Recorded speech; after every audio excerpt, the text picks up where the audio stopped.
So let's take a look at this AUTO-VOX D7 dashcam I recently purchased from Amazon.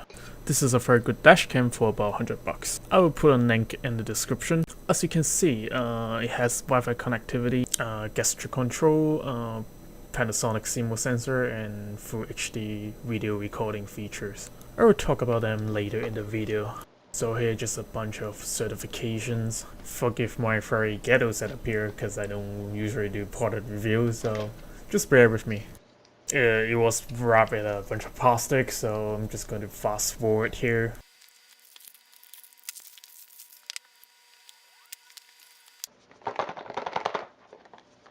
It was a little bit difficult to get it out, but there you have it. So this is the dashcam. The reason why I chose this specific model is because I want something to be a little bit more stealthy. I don't want something like a square box sticking out behind my mirror. So under the dashcam you get a bunch of accessories. Well, it's sticking together for some reason. And you get some mounting hardware and a spare 3M tape in case you mess up at the first time.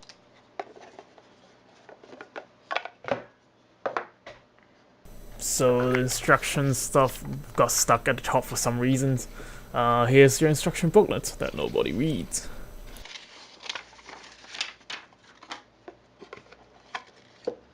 So here your warranty card, 1 year limited warranty. Alright, let's get everything out of the way, since we only care about the dashcam. Here's the body of the dashcam, so you can see it's not the typical squarish shaped, and it's closer to a cylinder shape that is a little bit more stealthy. It has the SD card slot here and some sensor for the gesture control.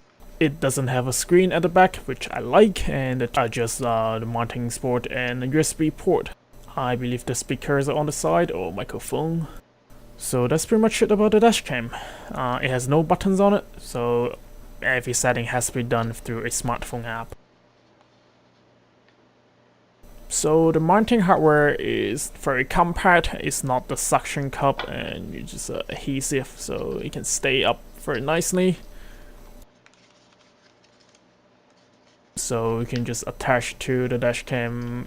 It's not very well. You can take it off very easily, but you probably don't have to, because you can just take out the SD card or connect it with your smartphone if you want to transfer data. So probably just leave it on the entire time I have it in my car.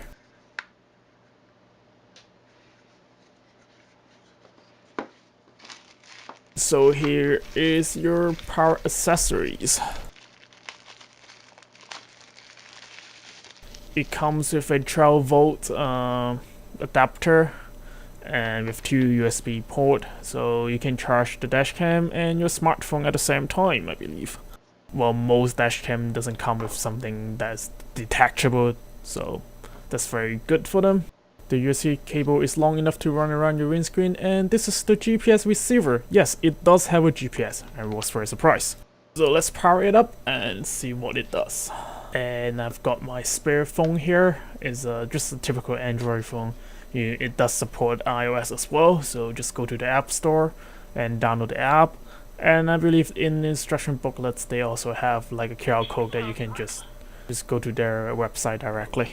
So it keeps reminding me that it doesn't have a SD card in the dashcam. If you hear noise at the background, it's just the dashcam yelling at me. The default password is somewhere in the instruction booklet, so I shouldn't have thrown it away at the beginning.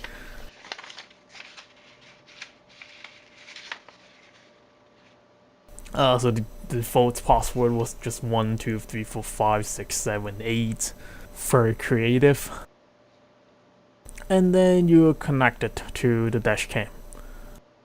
Well, while my phone is trying to connect to the dashcam, I must well just take out the SD card and insert it, and so it will stop screaming at me saying it doesn't have an SD card inside the dashcam. Well, I got this from Amazon as well, so it's just any micro SD card would work, but it has to be at least a class 10 speed, so it can support Full HD recording. I will put the link in this description as well. I think my phone is done trying to connect to the dashcam.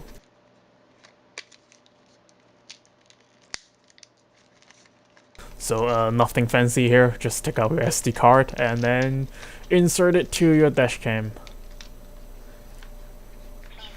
And it's still screaming at me about some sort of error because I don't have an SD card in it. And the LED turned purple for some reason. I don't think there's an LED, probably just a sensor of some sort for the gesture control. So here's the app for the dashcam. At the first time you start up the app, it will ask you for a bunch of permission to access a lot of personal details, so it's super sketchy to me, which I would strongly recommend you to have a spare phone for this task.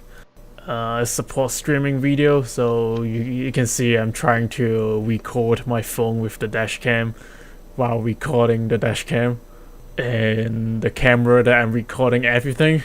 Well, you can sort of see the mess in the background, so apologize for that. Memory card error. Please format. Alright, so the first time you use the dashcam, you have to format the SD card on your phone, so that's why it keep yelling at me about the error.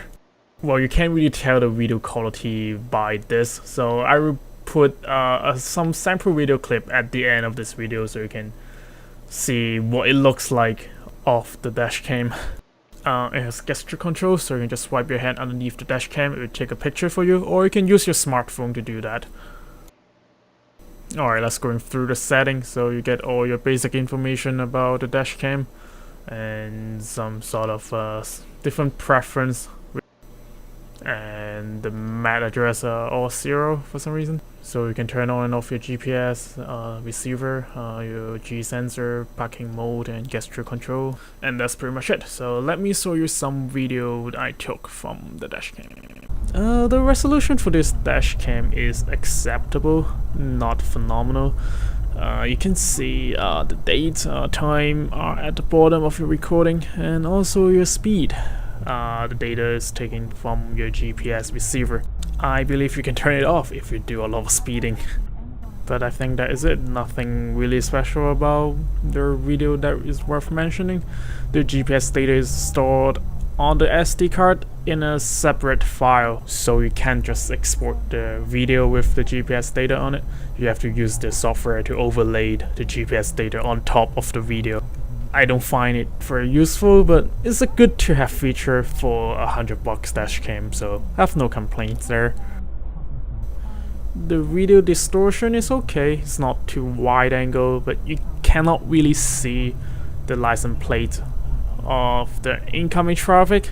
But if you get closer, then you can kind of read the license plate of the vehicle in front of you.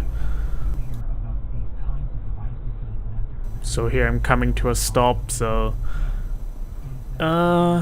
it's okay. You can kind of read the license plate in front of you.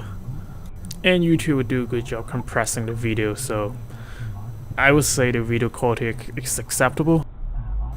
So here's another clip that I was driving directly into the sunlight, so I think it's probably the worst situation for any dashcam on the market.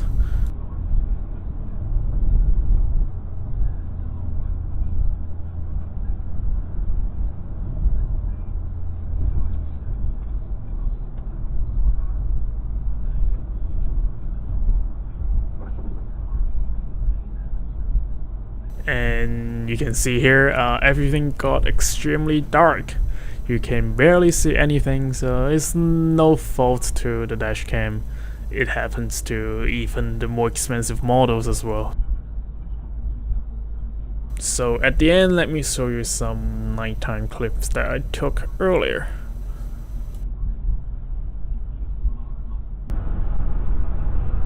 So here I am driving along the highway, so you can see with enough street lights, it actually performed very well. I was very impressed by the quality of it. And if you pay attention to the traffic that's passing me on the left, you can't really see his license plate, so well, have to keep for a close distance in order to read the license plate. So it's not the ideal situation, but then it's doing an okay job.